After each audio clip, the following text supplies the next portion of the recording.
그러므로 우리에게 큰 대제사장이 계시니 승천하시니 곧 하나님의 아들 예수시라. 우리가 믿는 도리를 굳게 잡을지어다. 우리에게 있는 대제사장은 우리의 연약함을 동정하지 못하실 리가 아니요 모든 일에 우리와 똑같이 시험을 받으시니로되 죄는 없으시니라. 그러므로 우리는 긍휼하심을 받고 때를 따라 돕는 은혜를 얻기 위하여 은혜의 보좌 앞에 담대히 나아갈 것이니라. 아멘.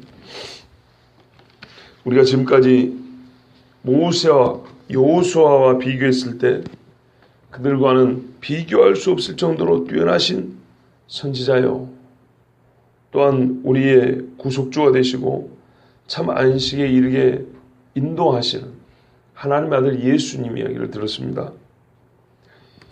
그러면서 이 참 안식에 하시는 예수님을 따를 때는 출애굽하였다가 광야에서 엎드러진 자들과 같이 하지 말고 그 불순종한 시대를 본받지 말고 순종하고 믿음으로 따라가자 하면서 강조를 했고, 또 그러다 보니까 이제 광야 시대 사람들을 많이 비판하게 됐어요. 그 사람들이 잘못한 것은 사실이고 우리에게 그렇게 하지 말라고 주신 본보기인 것도 사실이에요. 그런데 우리가 여기서 하나 또 좀 생각해 볼 게 있어요. 광야에 엎드러진 사람을 두둔하자는 것이 아니고 그들이 왜 엎드러졌을까? 왜 불순종하게 됐을까? 왜 하나님 말씀이 충분히 우리에게 좋은 소망이 되는데도 왜 그 소망의 말씀을 믿지 않고 광야에서 불신하고 불순종하고 원망하다가 그렇고 왜 다 광야에서 엎드러졌을까? 이유가 뭘까요? 요 고민을 안 해봤어요. 비판을 냈어요. 왜냐하면 성경이 그렇게 판단하고 있으니까요. 잘못했다는 겁니다. 그러지 말라는 거예요. 그거는 참 후회봐야 소용이 없는 너무나 끔찍한 죄요. 우리 인생에 있어서는 영원히 돌이킬 수 없는 불행이기 때문에 절대 그거는 본받지 말라고 주셨어요. 그렇게 말씀을 주셨어요. 그러니까 그 사람들에 대해서 칭찬할 수는 없는 거예요. 그렇죠? 광야 엎드려 어떻게 칭찬합니까? 그렇게 하지 말라고 성경에 말하는 걸 어떻게 칭찬합니까? 칭찬할 수는 없는데 왜 그들이 불순종했는지를 한번 생각해 볼 필요가 있어요. 본받지 않으려면 그들이 갖고 있었던 불순종의 이유를 우리가 똑같은 이유를 갖고 있으면 안 되겠죠. 그들이 이래서 불순종했다. 나도 그 이유를 갖게 되면 나도 불순종하지 않으려고 애를 쓴다 해도 불순종할 위험이 큽니다. 그렇지 않겠습니까? 왜 불순종했을까요? 왜 원망했을까요? 다 아는 것이지만 우리가 이렇게 딱 꼬집어서 말해보지는 않았어요. 지금 이제 그 말이 좀 필요한 때입니다. 그거는 고난 때문입니다. 고통과 고난, 즉 아프고 힘들어서 그런 겁니다. 광야가 하나님께서 불기둥과 구름기둥을 지켜주는 사실이고 만나와 메추라기를 주셔가지고 맨날 먹고 살게 해준 것도 사실이고 옷이 떨어지지 않게 해주셨어요. 신발도 빵꾸가 안 나게 해주셨어요. 역시 맞아요. 근데 광야라는 생활 자체가 불안정한 삶입니다. 집을 이렇게 딱 지어놓고 거기서 안정적으로 수십 년 사는 게 아니고 계속 움직여야 됩니다. 성벽이 없습니다. 언제라도 쳐들어오면 벽이 일차적으로 막아주지 못하고 바로 침략을 당하게 되어 있습니다. 이리 보고 저리 보고 해도 불안정한 삶이 광야 생활이라는 겁니다. 아프고 힘들어요. 우리가 안 살아보셨으니까 그렇지만은 밖에 나가가지고 텐트 쳐가지고 한 이틀 한번 살아보세요. 얼마나 힘든가. 제 부모님이 옛날에 양보하신다고 1년에 2달 반을 산에서 천막 쳐놓고 사셨는데요. 며칠은 낭만적이죠. 한여름에 비 올 때 이렇게 덮는 그런 거, 우리 촌에서는 그걸 보고 말하면 갓바라 그래요. 그런 천막을 갓바라고 그러는데 그거보다 훨씬 두꺼운 거 있어요. 그거를 나무 기둥 몇 개 박아놓고 천막을 쳐가지고 2달 반을 산속에서 살아요. 물이 어디 있습니까? 물길을 저까지 다녀야 돼. 산에서 나오는 옹달샘이죠. 진짜 말 그대로 옹달. 뱀도 있고. 산속이니까 사람이 안 다니니까. 벌을 키우니까 벌한테는 맨날 노출돼 있고요. 벌 많이 써야 됩니다. 물이 안 맞으면 피부병도 알아야 되고. 쉽지 않습니다. 광야에서는 기본적으로 물이 부족했습니다. 여러분, 원망하는 자리를 가보면요, 항상 부족함이 있었고 힘든 일이 있었어요. 고통이 있었어요. 사람이 하나님 앞에 마음이 완고해지는 경우는 크게 두 가지입니다. 넉넉할 때 굳이 하나님의 도움이 필요 없다. 말은 그렇게 하지 않아도 속에서는 그게 자리 잡고 있는 거예요. 또 하나는 너무 부족할 때. 부족하다는 게 돈만이 아니에요. 건강도 부족할 때, 마음의 평안도 부족할 때, 자식들의 삶도 부모의 입장에서 볼 때는 부족할 때, 이 부족함이 클 때는 어쩌냐면 마음이 힘들어요. 넉넉할 때는 마음이 너무 편해서 하나님을 믿지 않고, 부족하면 또 하나님 앞에 원망이 나오는 거예요. 그런데 이 광야 시대가 이 후자입니다. 하나님께서는 그들이 그래도 믿음을 가질 수 있을 정도로 충분하게 주셨어요. 그런데 이미 이 연약한 사람들은 조금만 부족해도 하나님 앞에 원망하게 되어 있어요. 이 사람들은 믿음이 충만하고 나온 사람들이 아닙니다. 믿음이 적은 사람들이에요. 작고 적은 사람들.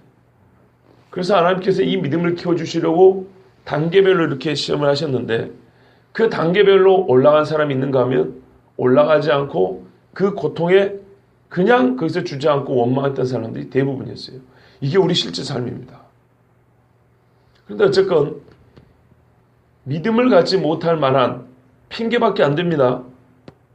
그래도 어쨌든 이유를 찾으면 고통과 고난 때문이었다는 거예요. 아프고 힘들었다는 겁니다. 그래서 이 힘든 사람들의 이야기이기 때문에 우리에게 도움이 됩니다. 왜냐하면 이 시대에 예수 믿는 것은 힘들거든요. 어떤 책상머리에서 종교를 연구하는 학자들이 이렇게 말합니다. 왜 종교를 만드냐? 왜 기독교인들이 교회를 가냐? 현실에 안주하고자 하는 사람들이고, 이 세상을, 힘든 세상을 좀 편하게 살아보려고 신에 의지하는 사람들이고, 뭔가 자기 신에게서 위로를 얻고 정말 이 세상에 뭐랄까 진짜 막 그런 치열한 삶이 아니라 그냥 느긋하게, 또는 하여튼 뭔가 안정감을 취하고 좀 편하게 살아보려고 하는 사람들이 예수를 믿는다. 그래서 안 믿어봐서 그런 소리 하는 거예요. 예수 믿는 게 쉽습니까? 예수 믿으면 세상에서 막 평안을 줍니까? 예수 믿는 것 때문에 미움받을까 봐 마음이 오마조마하지 않으세요? 오히려? 그렇지 않습니까? 예수 믿는 게 편해요? 10분의 1 떼내라는 게 편해요? 절기마다 체면상으로도 돈 헌금해야 되는데 그게 세상 사람들 보기에 그게 편한 건가요? 뭣도 모르고 하는 소리예요. 실제로 예수 믿는 거는 안 그래도 살기 어려운 세상에서요, 손해볼 일이 많아요. 더 힘들어요. 요즘 같은 세상에 누가 교회 다닌다고 막 대우해 줍니까? 밥 먹다가 말고 조롱받는 게 예수 믿는 사람이에요. 개도 밥 먹을 땐 안 건든다는데 꼭 술 처먹는 자리 하면 개독교인들하고 욕을 해요. 우리 불교도들 욕 안 하는데 꼭 교회 다니는 사람이 욕을 해요. 그렇게 힘든 게 예수 믿는 거예요. 그런데요, 책상머리에서 종교를 연구하는 이 멍청한 인간들은 현실에서 편하게 살고 싶어가지고 교회 간다는 거예요. 믿어보라 그래요. 직접 지보고. 편한가? 자기들은 금요일 금토주 2박 3일 여행 가죠. 우리는 여행 갈래도 못 가요. 안 그렇습니까? 저도 놀고 싶어요. 편하고 지내고 싶어요. 그런데 예수 믿는 사람들은 명절에도 집에 가기 어려워요. 이게 편한 건가요? 어렵습니다. 특히 유대인들은 예수를 믿고 났더니 핍박이 이만저만이 아니었어요. 수천 년 전통을 가진 자기 종족들의 신앙과 문화와 공동체 안에서 쫓김을 당했어요. 예수 믿는 건 너무너무 어렵습니다. 삶에 있어서는 너무너무 어려워요. 일제시대 때 예수만 안 믿었어도 죽임당하지 않고 편히 살 사람들이 얼마나 많았는지, 저기 북한에도 집 안 뺏기고 내 눈앞에서 부모가 죽임당하는 꼴을 안 보고 정말 마음의 그 응어리 원한 없이 일평생을 살 수 있었던 사람이 얼마나 많았습니까? 예수 믿는 것 때문에 고난을 당했어요. 뭐가 편해요? 자기 십자가를 지고 나를 쫓을 것이라는 종교가 어디 있습니까? 그래서 히브리서가 쓰여진 겁니다. 광야 세대의 후손이면서 광야보다 어떻게 보면 더 큰 고난을 겪고 있는 예수 믿는 유대인들에게 이 고난이 여러분이 믿음을 잃어버릴 만한, 믿음을 놔버릴 만한 핑계라고 생각하지 말고 도리어 광야 시대를 본받지 말고 믿음을 가지고 이 고난을 이겨가라고. 우리 주님은 충분히 우리에게 그 이길 수 있는 힘도 주시고 위로도 주시고 도움을 주실 뿐이지, 광야도 가만 보면 그 어려울 때 하나님이 가만히 있었냐는 거죠. 아말렉이 쳐들어올 때 전쟁 준비 한번 해본 적이 없고 무기 하나도 변변치 않은 당신들을 어떻게 하셨냐는 거죠. 살려줬다는 거예요. 애굽의 말루가 병거가 쫓아올 때 어떻게 했냐면 바다를 갈라서 구해주셨지 않느냐 이 말이에요. 믿음만 있으면 털끝 하나도 상하지 않고 구해주신 분이 하나님이시라는 거예요. 그런데 문제는 믿음이 없었던 것이지, 고난이 없다는 것이 아니고 고난이 있어도 믿음만 있으면 충분히 그를 넉넉히 이기게 하시느니라, 그런 하나님이었다는 거예요. 지금 유대인들도 많은 유대인들이 와가지고 같은 동족들끼리 예수를 믿는 것은 그런 것이 아니다고 유혹하고 핍박하고 쫓아내고 욕하더라도 충분히 이길 수 있다는 거예요. 왜? 도우시는 하나님이시니까요. 오늘 우리에게도 마찬가지입니다. 예수 믿는 우리에게도 지금은 우리가 당하는 게 그래도 참을만 하지만 훗날 언젠가는 더 심한 고난이 찾아올 줄 모릅니다. 그때 충분히 이 말씀을 읽으면 우리가 이겨나갈 수 있다는 겁니다. 그래서 주신 거예요. 실제입니다. 로마서에서 의의를 가르쳐주고 의의를 얻는 실제 믿음을 바울을 통해 보여준 것처럼 성경은 항상 충분한 이론을 가르쳐줍니다. 원리를 가르쳐줍니다. 내용을 가르쳐줘요. 그 다음에 신뢰를 항상 빼놓지 않고 우리에게 가르쳐줍니다. 진짜로 살았던 사람들, 진짜로 그렇게 사는 게 무엇인가를 한 번도 빼놓지 않고 항상 그 신뢰를 보여줍니다. 히브리서가 그겁니다. 그래서 이런 말씀을 주는 거예요. 형제들아, 너희는 삼가 혹 너희 중에 누가 믿지 아니하는 악한 마음을 품고 살아계신 하나님에서 떨어질까 조심할 것이요, 오직 오늘이라 일컫는 동안에 매일 피차 권면하여 너희 중에 누구든지 죄의 유혹으로 완고하게 되지 않도록 하라. 우리가 시작할 때 확신한 것을 끝까지 견고히 잡고 있으면 그리스도와 함께 참여한 자가 되리라. 아멘. 이래서 이런 말씀을 준 거예요. 그 믿음이 떨어질 위험이 있다는 걸 알아요. 고난이 있다는 걸 알아요. 우리 중에 미혹을 당해가지고 하나님을 원망하고 떨어질 수 있는 그런 가능성이 있다는 걸 알아요. 실제로 광야에서 그랬고요. 그래서 이런 말씀을 주신 거예요. 붙들고 있으라고요.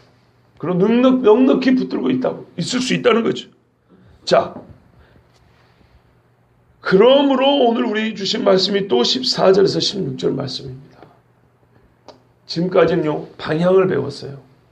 우리가 나아가야 할 방향, 어떤 길이 정확하고 바른 길인지 그거 충분히 들었어요.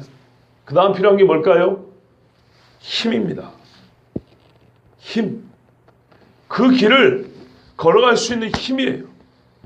그 길을 걸어갈 수 있도록 마음이 낙심되지 않고 1차적으로 마음이 확신을 가지고 갈 수 있도록 계속 힘을 북돋아주는 격려가 필요해요. 마음에. 그죠?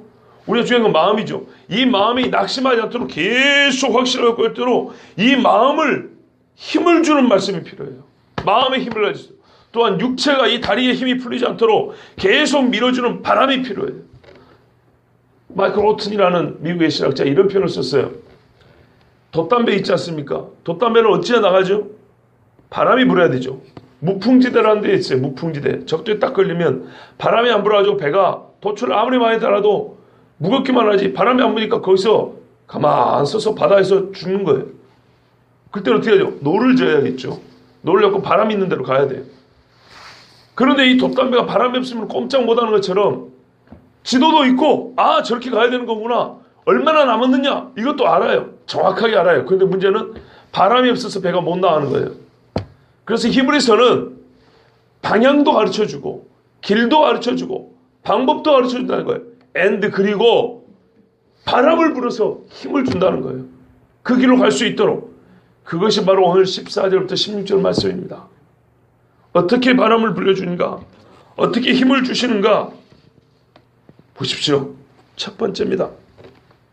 우리에게 큰 대제사장이 계시니 승천하신 이곳 하나님의 아들 예수시라.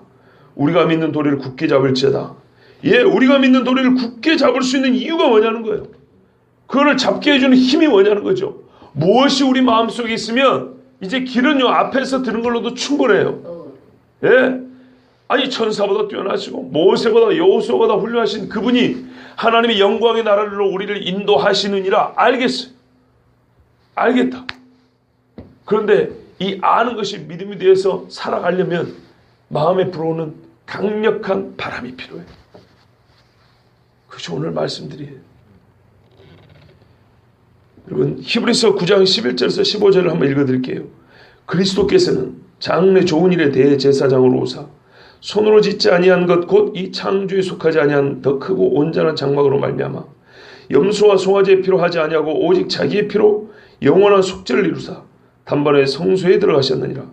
염소와 황소의 피와 및 암송아지의 죄를 부정한 자에게 뿌려 그 육체를 정결하게 하여 거룩하게 하거든 하물며 영원하신 성령으로 말미암아 흠없는 자기를 하나님께 드린 그리스도의 피가 어찌 너희 양심을 죽은 행실에서 깨끗하게 하고 살아계신 하나님을 섬기게 하지 못하겠느냐. 이로 말미암아 그는 새 언약의 중보자시니 이는 첫 언약 때 범한 죄에서 속량하려고 죽으사 부르심을 입은 자로 하여금 영원한 기업의 약속을 얻게 하려 하심이라. 아멘. 우리가 안식의 약속을 붙들 수 있는 힘, 의심하지 않고 끝까지 우리가 안식을 붙들 수 있는 그 의지를 갖게 하는 힘은 뭐냐면 하나님의 아들 예수께서 나의 대제사장 되셨다는 거예요. 나사렛 예수님이 어제 말씀드린 부활하고 승천하셨다는 것은 땅이 주는 모든 난관과 고난을 이겼다는 이 말이죠. 통과하셨다는 겁니다. 육체로 이 땅에 태어나시는 그 어머니 뱃속에서부터 오는 육체의 연약함에서 십자가를 지기까지 이 모든 고통, 인간이 겪을 수 있는 모든 고통을 실제로 육체로 오신 예수님이 통과하셨다는 거예요. 겪고 이겼다는 겁니다. 여러분 우리 중에요 예수님만한 고통을 당한 사람이 없어요. 누가 있습니까? 십자가에 못 박혀 보셨습니까? 천하의 모든 죄인들의 죄를 내가지고 내가 그 죄의 수번을 하나 달고 그 사람들을 무죄하게 하기 위해서 내가 그 모든 사람 한 사람의 죄도 억울한데 이 많은 죄를 지고 본성상 죄가 없고 실제 죄가 없었던 자가 되어서 죽어보셨습니까? 육체의 고통은 말할 것도 없고 그 영혼의 고통을 느끼면서 죽어보셨냐는 거예요. 아무도 없습니다.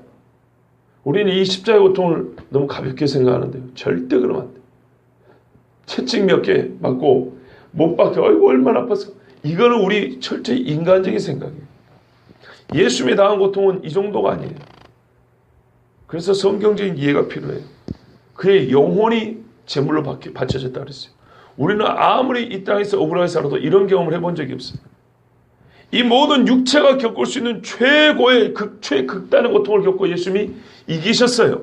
부활하고 승천하고 올라가셨어요. 이 땅은 예수님이 하실 일을 막을 수 없어요. 그 많은 고통도 그 많은 고난도 예수 그리스도가 이 땅에 우리를 속량하려고 하신 일을 막지 못했어요. 말하면 그 고난을 다 이기신 거예요. 예수님. 그리고 부활하고 올라가셨어요. 100% 성취하셨다는 겁니다. 우리를 안식으로 드릴 모든 필요한 조건들을 예수님이 다 성취하셨어요. 어떻게 해요? 고난을 이김으로. 예수님이 고난 없이 일을 성취한 적이 없어요. 고난을 이기셔서 올라가신 거예요. 100% 부족함이 없이. 그렇기 때문에 우리가 이 땅에 살면서 내가 안식에 들어가기 위해서 고난을 당할 것은 없어요. 받아놓은 고난을 지키기 위해서 겪는 고난이지 우리는. 그렇죠? 그런데 예수님이 그분은 안식을 약속해 주기 위해서 고난을 당하시고 이겼다는 거예요. 이게 얼마나 우리에게 큰 위로가 되는지 모릅니다. 그분이 이뤄 놓으셨어요. 예. 100% 이뤘어요. 내가 더 이룰 것이 없어요. 확실한 보장을 받고 좁은 길을 걷는가 하고 저 길 끝에 뭐가 있는지도 모르고 가는가 하고 같습니까? 전혀 다르죠. 여러분 이 땅에 우리가 살면서도 말입니다. 한 달에 돈 10만 원씩 넣는 보험금 있죠.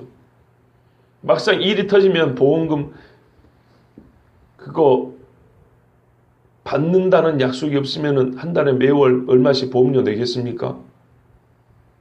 안 내겠죠. 보장해 줍니다. 막 이러니까 하는 거죠. 그까지 몇 푼 얻겠다고 보장하고 얼마나 강조를 하는지 모릅니다. 보험회사 직원들이.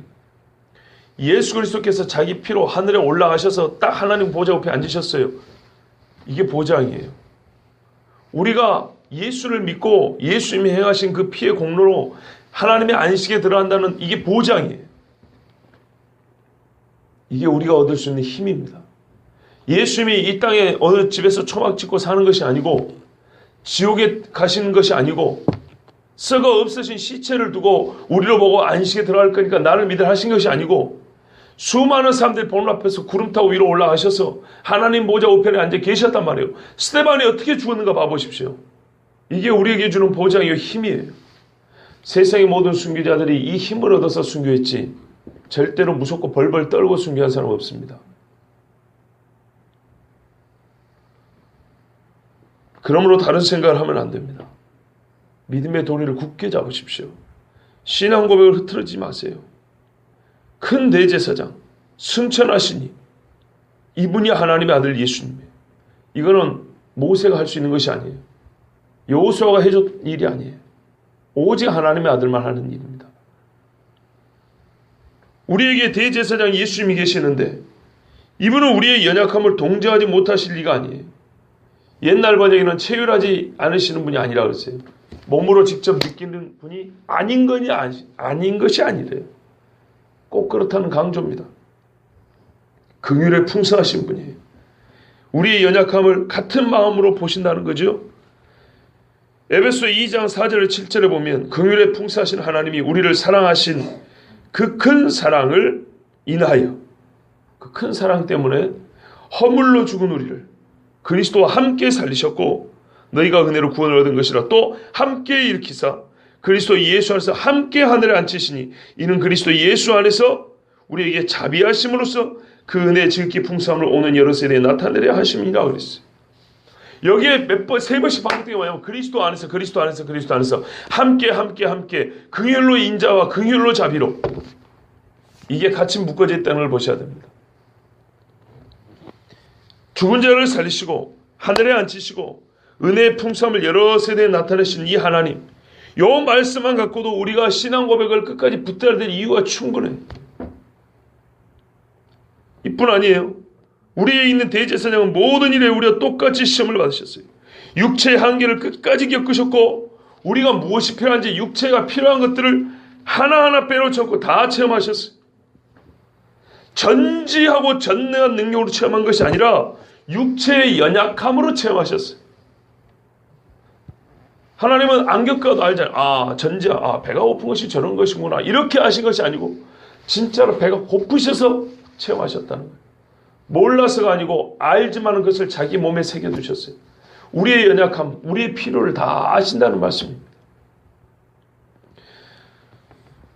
그런데 우리가요, 아까도 말씀드린 대로 예수님이 이 육체의 연약함을 아시면서 고통을 겪으시면서 어떤 인간도 육체로 겪지 않고 겪을 수 없는 고난, 즉 자기 영혼을 속건제로 바치는 고난까지 겪으셨어요. 이건 세상에 사는 어떤 인간도 겪지 못하고 겪을 수 없는 고난입니다. 영혼이 느낄 수 있는 고통이 극단까지 겪으셨어요. 사람의 영육이 함께 있죠. 우리는 고통 고난하면 육체를 생각하지만 예수님은 육체로도 최극에 있는 고통을 겪으셨고 영혼으로도 사람 중에 누구도 겪을 수 없는 고난을 겪으셨어요. 그렇게 육체로 우리의 연약함을 그대로 담당하신 분이에요. 우리가 좀 힘들면요, 예수님도 나만큼은 힘들지 않았을까라는 이런 망발을 하는 인간들이 가끔 있어요. 이거는 전혀 믿음이 없다는 얘기입니다. 자기가 십자가의 죄를 위해서 다른 사람은 냅두고라도 자기 죄를 위해서라도 죽었냐 이 말이죠. 그런 인간은 없습니다. 자기가 죄인과 동일하게 되어 자기 몸을 주신 분이 바로 예수님이에요. 모든 일에 우리가 똑같이 시험을 받으셨어요. 근데 이것이 끝이 아니에요. 무엇보다 우리에게 있는 대제사장은 죄가 없으세요. 이것이 우리에게 힘을 줍니다. 사람 대제사장은 같은 죄인이기 때문에 자기가 먼저 송아지의 피로 속죄소에 뿌려가지고 자기 죄사함을 받아야 돼요. 매년 똑같은 제사를 드려야 돼요. 여러분, 죄인이 죄인을 바라볼 때 같이 소망이 없는 경우가 어디 있습니까? 여러분, 병원에 누워있을 때 나하고 똑같이 아파 있는 사람을 볼 때 소망이 생깁니까? 그렇지 않죠. 절대 생길 수 없습니다. 내가 50점을 맞았어, 학교 시험에. 근데 제가 40점짜리예요. 소망이 생겨요? 막 힘이 나요? 잘해야 위로를 얻습니다.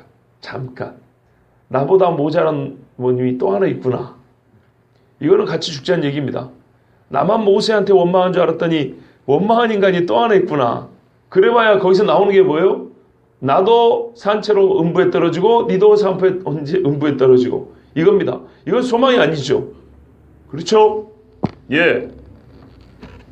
내가 예수 믿고 감옥에 갇혀 있는데 나보다 더 심한 고난을 겪으면서도 믿음을 지키는 사람이 있는 거예요. 만신창이도 있는데 여기서 소망이 생기죠. 소망은 자기보다 뛰어난 사람을 볼 때 생기는 것이지 자기보다 못한 사람을 볼 때 소망이 생기는 게 아닙니다. 그는 잠깐 스스로 위로할 수 있는 빌미가 될 뿐이죠. 앞으로 나아갈 소망은 줄 수가 없습니다.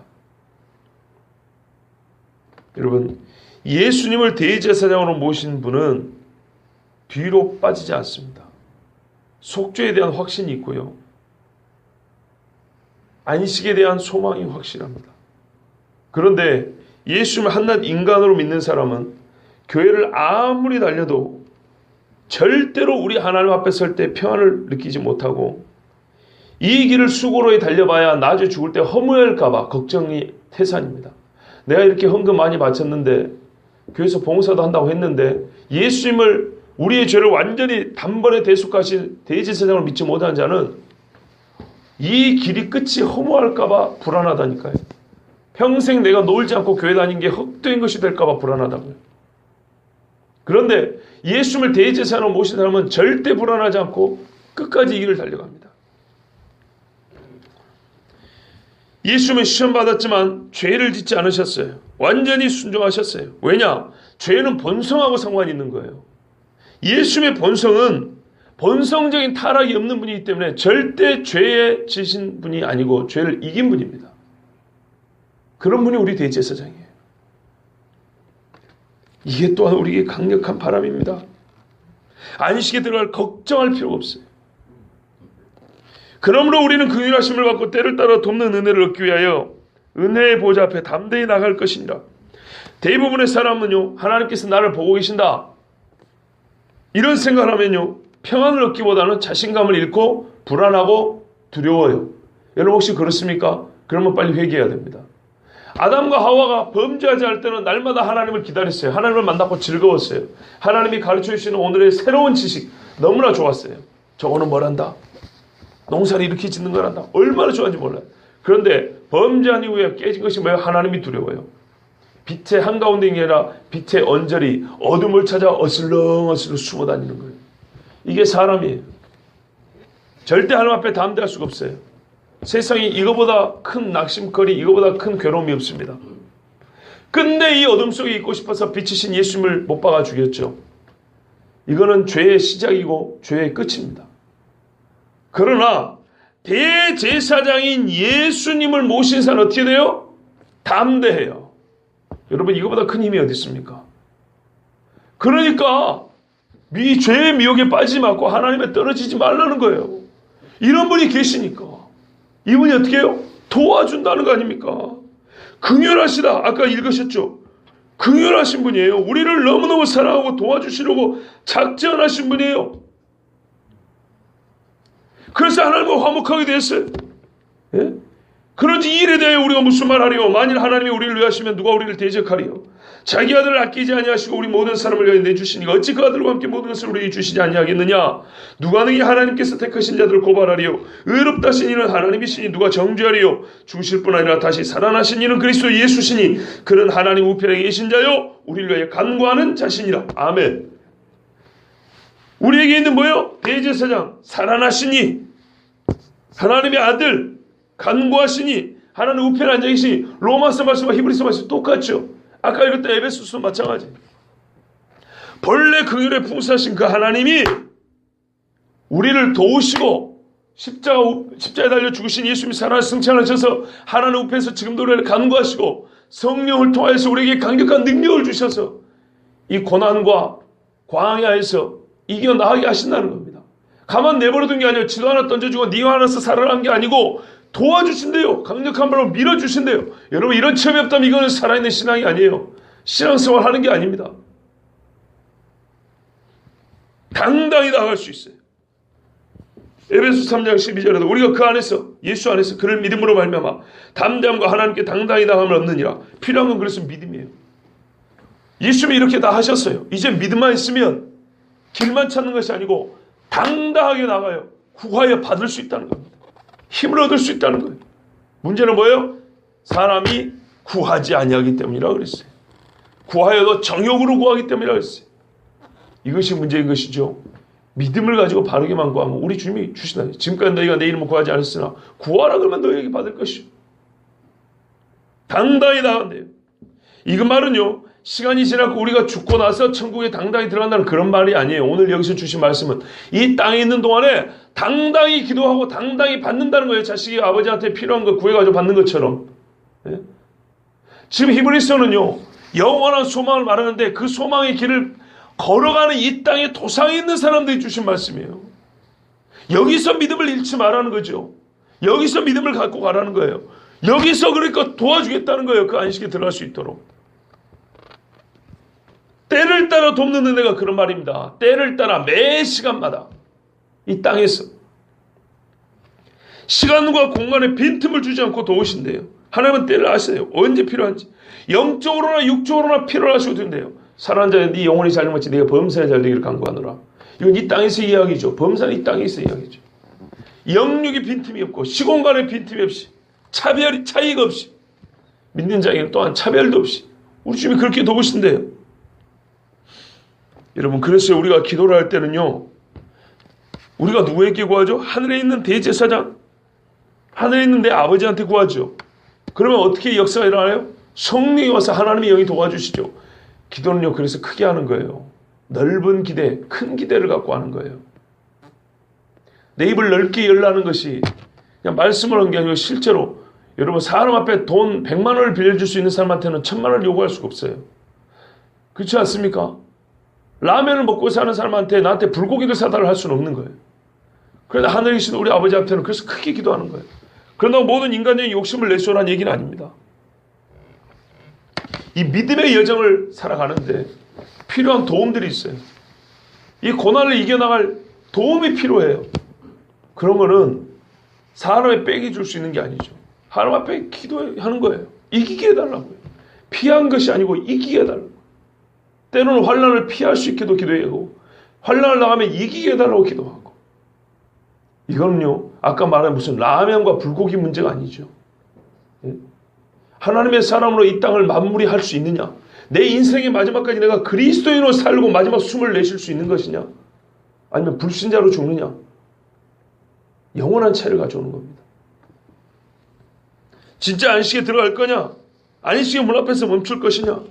여러분 그러므로 어떻게 하라고요? 긍휼하심을 받았어요. 우리가 옛날에. 이제는 뭐예요? 때를 따라 돕는 은혜. 이건 앞으로 계속 주어지는 거예요. 이거는 내가 능동적으로 긍휼은 수동적으로 받지만 때를 따라 돕는 은혜를 구하는 것은 내가 능동적으로 하나님 앞에 날마다 구하는 거예요. 그래서 담대히 나가야 됩니다. 담대히. 이건 믿음이에요. 하나님이 교만하다 보는 게 믿음이에요. 포기하지 마세요. 신앙생활요. 이렇게 대충 살다 힘들어서 아이고 나는 뭐 포기하지 마시라고. 그래서 힘을 주시는 겁니다. 제발 포기하지 말라고. 믿는 신자에게 주시는 거잖아요. 이거 지금 불신자에게 주는 말씀이 아니고. 히브리서 말씀은 불신자에게 할 수 있는 설교가 아닙니다. 믿는 자들이 주는 거예요. 형제라 부름을 받은 자들이 주는 거예요. 포기하지 마세요. 그래서 조금 어려우면 이렇게 도우시는 분이 있다는 걸 모르니까 포기를 해요. 여러분 영적 침체라는 책 읽고 계십니까? 안 읽고 계신 것 같은데요. 읽어보세요. 초반에 그 이야기가 나와요. 네? 초반부터. 우리가 침체에 빠진 이유가 어디 있냐? 어떻게 침체를 이겨나갈 수 있을 것이냐? 그 직접 읽어보시고요. 여러분, 하나님께서는요, 우리가 이 땅에 살면서 영적 자존심을 지킬 수 있고 성도로서의 아름다움과 그 신앙의 그 고상함이 있지요. 예? 신앙인의 투지가 있지요. 신앙인의 세상에 쫓아올 수 있는 그 빛이 있지요. 이걸 포기하지 말라고 하세요. 도와준다고요. 자기 자신을 흑암과 이 쓰레기더미에 스스로를 던져버리지 않도록 좁지만은 밝고 깨끗한 이 길을 걸어갈 수 있도록 우리 주님이 도와주신대요. 제발 포기하지 말라고. 그래서 힘을 줍니다. 지금까지 1, 2, 3장, 4장까지 잘 들었어요. 그럼 이 길을 어떻게 가냐? 우리 힘으로 갈 수 없다는 거 아세요? 그래서 내가 도와줄게 이런 말씀 해주신 거예요. 내가 강력한 바람에 대해서 너에게 밀어줄게. 그 바람이 뭡니까? 하늘에 오신 대제사장이 계시다는 겁니다. 그래서 담대히 구하라는 거예요. 도와준다고. 여러분, 우리는 이런 확실한 보장을 갖고 믿는 사람들입니다. 이 말을 또 하나의 이론으로 듣지 마세요. 11장에 나주와서 읽을 많은 신앙인들은 항상 하나님 앞에 기도했어요. 이걸 현실적인 표현으로 바꾸면 기도하라는 얘기입니다. 기도하면 하나님이 응답하시고 도와주신다는 거예요. 그런데 교회를 다니면서도 신앙생활 한다면서도 기도 안 해요. 기도 안 한다는 말은요, 믿음 없다 소리와 똑같은 거예요. 나는 이 소망을 가지고 붙들고 살 뜻이 별로 없다는 말하고 같은 거예요. 담대히 기도하는 거예요. 담대히. 그럴 이유와 근거를 주셨어요. 그리고 그 기도가 이 땅에서 무력했던 우리를 또한 담대하고 힘있게 해주는 하나님의 하신 힘이에요. 여러분, 오늘도 하나님의 긍휼하심을 쫓아서 때를 따라 돕는 은혜를 얻기 위하여, 이론으로 배우고 알기 위하여, 얻기 위하여 담대히 은혜의 보좌, 거기서부터 은혜가 나오죠. 하나님의 능력이 나오죠. 율법 시대는 속죄소지만 지금 우리는 하나님에 계신 하나님의 보좌입니다. 그 보좌 앞으로 담대히 나가시 바랍니다.